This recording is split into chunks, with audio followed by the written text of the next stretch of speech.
My trip to Germany experience. When we got to the airport, after getting out of the car and into the airport parking space, it smelled like shit. Or should I say, it smelled like piss. It smelled like someone peed on the floor. It smelled like a restaurant bathroom an hour after someone forgets to flush the toilet. When we got to the entrance, there was a man smoking what seemed to be a cigarette, and his eyes were red. I wonder why. Then, when we were going into the security checkpoint, the employees told us to go follow a group of people. Go follow them, they will take you where you need to be. Apparently, the security checkpoint was too crowded, and we had to go to a completely different place. The sign in the direction that we were going said, quote, "Arrivals," and had a symbol of a plane landing next to it, which was very confusing. I thought, this can't be the security checkpoint. This is the place where people from other countries arrive here. Turns out, I was wrong. We arrived at a security checkpoint, and then my parents said, "Go to gate B34," and we made it to the gate. But when we got there, the destination didn't say Frankfurt at all. It said Madrid, Spain. Why would you put the wrong gate on the ticket? We looked at the destination on the list, and it said that the real gate number was B28. But when we went there, it said Los Angeles. Very confusing, but we decided to wait until after 5, because it was the time that the Los Angeles flight departs, because the destination list said that the flight to Germany leaves at 6:35, and the Los Angeles flight leaves at 5 o'clock. While we were waiting, there was a fire that broke out. Luckily, it wasn't anywhere near us. It was visible out the window, big enough to be seen without having to concentrate the eyes that much, but very far away. It was put out very quickly after I saw it. God bless the firefighters. Here's a picture.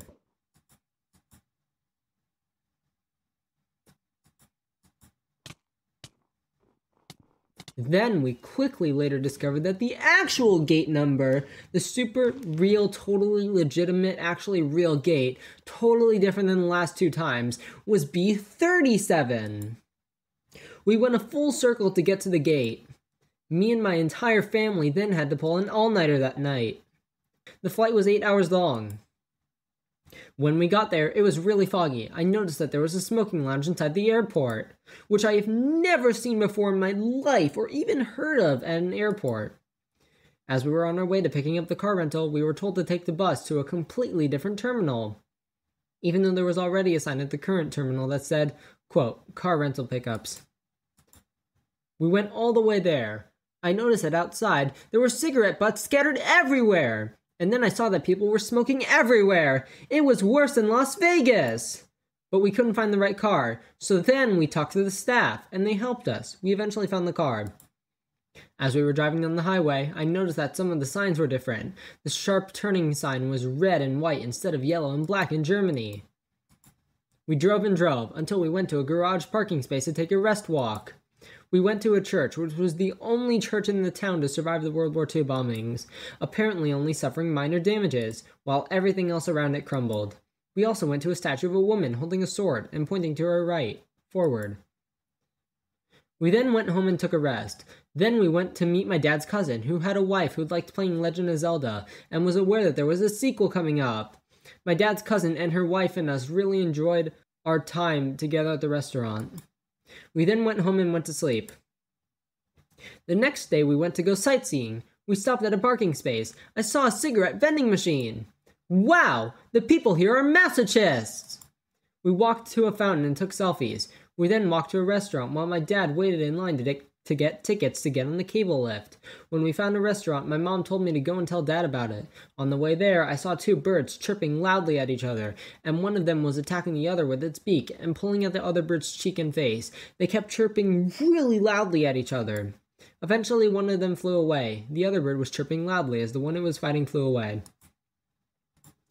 Then I told my dad, who had just finished waiting in line. He was talking to the guy who was giving the tickets in German. My dad was practicing. And then he spoke English. So we then talked in English and then got us all tickets, and then we walked back to the restaurant. We ate there. It smelled like cigarettes. People were smoking right next to us. The air was getting foggy from the smoke. I had to get out of there while everyone else in my family kept eating because I accidentally inhaled the fumes, which felt horrible, and I coughed a lot. When dessert was just served, my dad left to go to the bathroom. While he was gone, I ate nearly his entire ice cream and the waffle on top of it. We then went to ride on the cable lift above the river. We passed above a red boat that seemed to be carrying oil. We went above the train tracks and onto the top of the mountain across the river. We went onto a platform and up the ramps to get a nice view. I went and took a shortcut to get to the top. I beat my family there. I took the stairs. My youngest brother, we'll call him Jake, looked up from the bottom and said, "How?" We then took selfies and left the platform. Me and my brothers were playing and running together. We then went next to the souvenir shop because my mom and my youngest brother Jake had to go to the bathroom. My brother Jake was having a hard time getting in because you had to pay to get into the bathroom. And we didn't have any money. We couldn't pay for it. Oh no! How in the world were we going to get in without paying? Then we went in through the gates without paying. But Galaxy, why didn't you pay for it? And to that I say, because fuck anyone who forces you to pay for using the bathroom like that. Piece of crap. We then took the lift back to the restaurants and walked past the restaurants. We saw a purple car, which I have never seen before in my life. And we took selfies with it. Then we kept walking. As we were walking down the street, I asked my dad, "Dad, why do the people here also speak English as well as German? Do they seriously get that many American tourists?" My dad said, "Well, son, in Europe, the people here try to be cultured and try to understand different cultures." Nyom! And then a green sports car loudly speeded by. My dad continued, "Except that guy, and how other people live." We then drove to a restaurant to meet up with my dad's cousin again. We had fun. We met their daughter. Their daughter spoke mostly German, so I had to use a Google Translate to talk to her. We learned that her daughter played Super Mario Bros. I told her about a secret level in the game. We then went home. The next day, we went and left the house we were staying at. This was to go stay at another place in Germany for some reason. On the way, we saw black and white graffiti art of Caveman SpongeBob. We stopped at another parking garage and went exploring. We went into a castle, which was in ruins. It was built in 1214. We learned that a part of it was destroyed by a lightning bolt in the 1500s. As we were walking up, we noticed that a whole chunk of it, the majority of the wall, was destroyed and broken off, with a huge chunk detached, but still completely intact. The area around it was crumbled. We ate at a restaurant, and we came across a fossil shop. We got a meteorite as a souvenir. We then went on a drive to the new house we were going to. We stopped at another place and went for another walk. We went to another church. It was absolutely huge. It was several hundred years old. I was surprised that they were able to build that high with the technology that they had. Seriously, how did they even make the scaffolding? The church was built in 1439. It was called the Cathedral of Strasbourg. We saw a merry-go-round that had counterfeit Mario and other movie characters. We then went to a McDonald's and then went to the apartment we were staying at. The McDonald's had automatic ordering service. My parents then left us in the apartment so that they could go together to a restaurant. They told me to take care of my brothers and to keep my phone nearby so that if something went wrong, I could call them. After they left, I soon realized that we didn't have any water. I was really thirsty. When I texted my parents about it, they said that they had water in their room, but there was very little of it. I found it and drank it, but it wasn't enough. What was I going to do? That was when I came up with the ingenious idea of using the ice in the fridge to make water. It worked and my thirst was quenched. The next day we went to a really ancient town in France. It had a well that had been completely filled on the inside with dirt. Some of the wood that the houses were made of was rotting, and we looked around and ate at a restaurant. We then went to a dam, which was huge. It allowed ships to pass through. It had a section where the gates seal the water in, and then the boat gets tied to the side, and then the water level rises, allowing the boat to pass through. Then we went to a water park. We had fun. Me and my brothers had so much fun that we exited the park too late and all the other restaurants closed. We eventually found a McDonald's and then we ate there. We then went home and went to bed. The next day we spent mostly walking through town. We went to a church that had an analog astronomical clock. It showed all the planetary and moon and star positions. The church also had a ton of beautiful glass-stained windows. It looked amazing. We also passed a wine shop that had my name. We then ate ice cream. After that, we walked home, slept, and went to bed.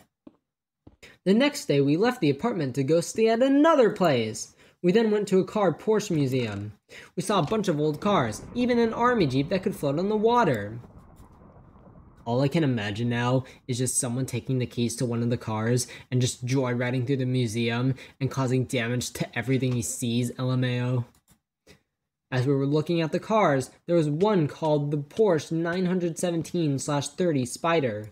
Called one of the strongest racing cars of all time, this 12-cylinder vehicle dominates circuit races, with Mark Donohue at the wheel. It beats out McLaurin with a long lead for the second time in the Can-Am series. It's the first time that turbocharging has prevailed on a racecourse with so many curves.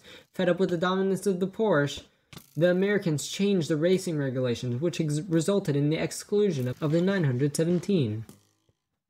This car was so powerful that they changed the rules just to exclude it. Here's a picture. There was even a car that had its exterior painted with Egyptian hieroglyphics to pray to, quote, an Egyptian race god, asking them to win, end quote. I'm not making this up. Here's another picture. There was even a Porsche police car. Then we went to a Mercedes museum. We saw the entire history of cars and how they were invented, every prototype, the oldest still existing Mercedes car. We also saw an F-cell fuel car. Then there was an announcement on the loudspeaker. It said that the museum would be closing in 15 minutes. The museum closed at 6. Can you guess what time we left? 6! We left the museum at 6, just in time. When we got to the hotel that day, we were all really tired. My parents decided to switch the hotel we were originally staying at to a different hotel. We went to bed. The next day, we just walked around town for an hour. We came across a church that also survived the World War II bombings. There was a building that was also being changed and remodeled. They put an entire fake building picture in front of it so that nobody would see it was being remodeled. We then went back into the car and drove to a palace in Germany called Munich and had lunch there. It was really cold outside, and we didn't have enough time to take a tour inside, so we just took a few selfies outside and left. We then went to a historical concentration camp museum.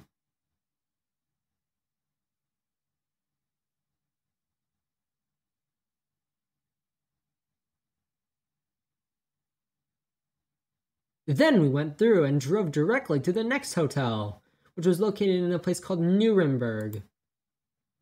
I got my very own separate room from the rest of my family. Fun fact, the Playmobil Toy Company headquarters is located in this town. We then walked to a restaurant. We then went home and went to bed. The next day we walked around town. We went to another church. This time part of it was severely damaged and almost completely destroyed during the World War II bombings. But the front part of the church was completely intact and completely survived it. They had to do many reparations.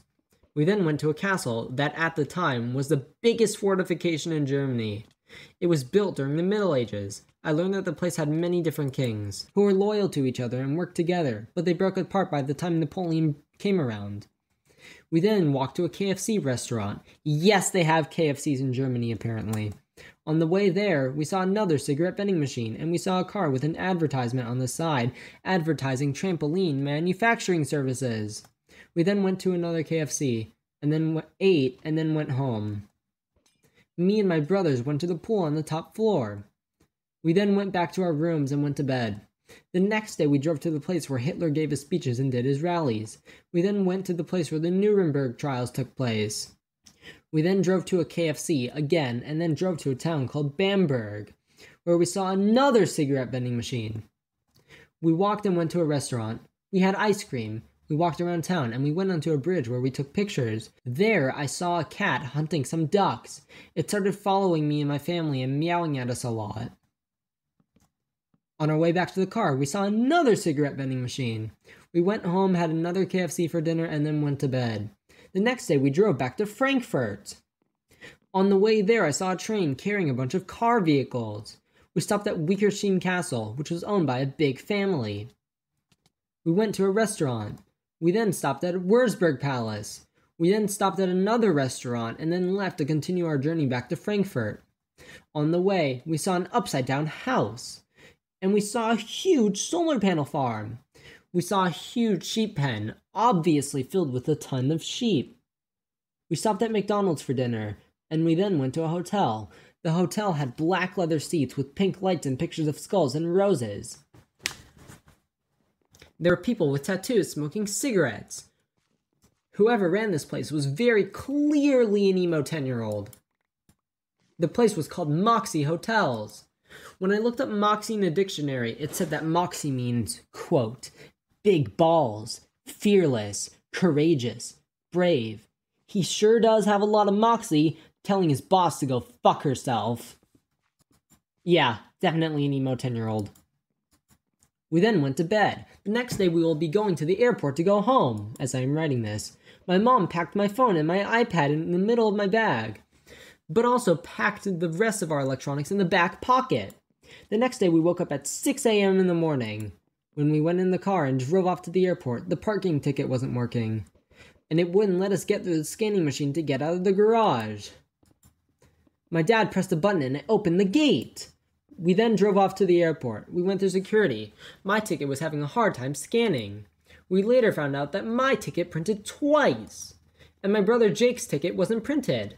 My parents then reassured me that my brother's ticket was online. As we made our way through security, we then stopped and had lunch at Starbucks. We bought this special mug with a picture of Germany on it as a souvenir. We then made our way through the X-ray baggage scanning. I took out all my electronics. Shortly after that, I realized that I forgot to take out the rest of my family's electronics. Oh no! Then they had to search our things. Then everything turned out to be okay. When we were scanning our passports and tickets one last time, they told me that I was selected for extra searching. My mom and I went all the way to a private room and waited in line with a couple of other people.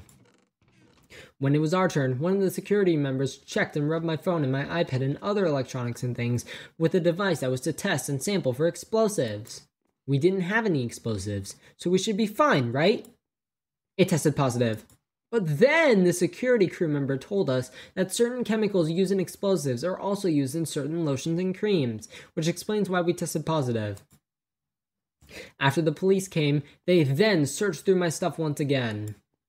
We then went out of the room after being confirmed to be safe passengers for the flight. After that, we went and boarded the plane. Now, for those of you who seriously thought I had a bomb, what the heck is wrong with you? No, I did not have a bomb. Firstly, if I had a bomb, I never would have made it through security, let alone my entire family. I would have been caught the moment I stepped through the metal detectors. Secondly, even if I did make it through security, if I had a bomb, me, myself, a 16-year-old who is a sophomore in high school, with the intention of blowing up the plane, I wouldn't even be here. I would have either died on the plane or been taken to jail by the authorities, or been long gone from here on the run from getting caught by the authorities.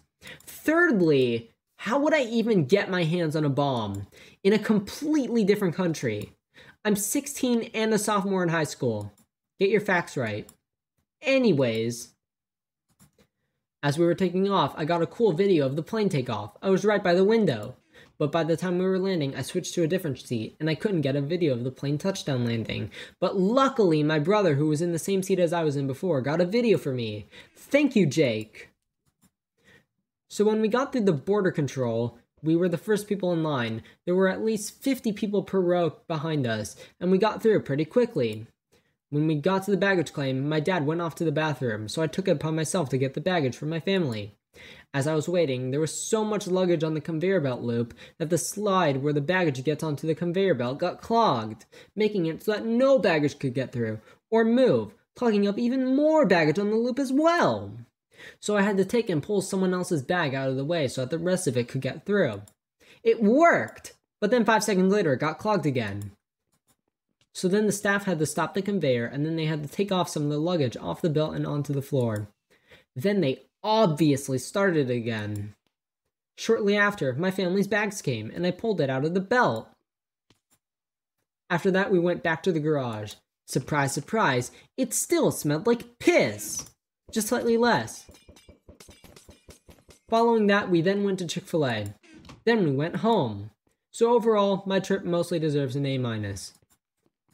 I hope you enjoyed this little story I have. The end.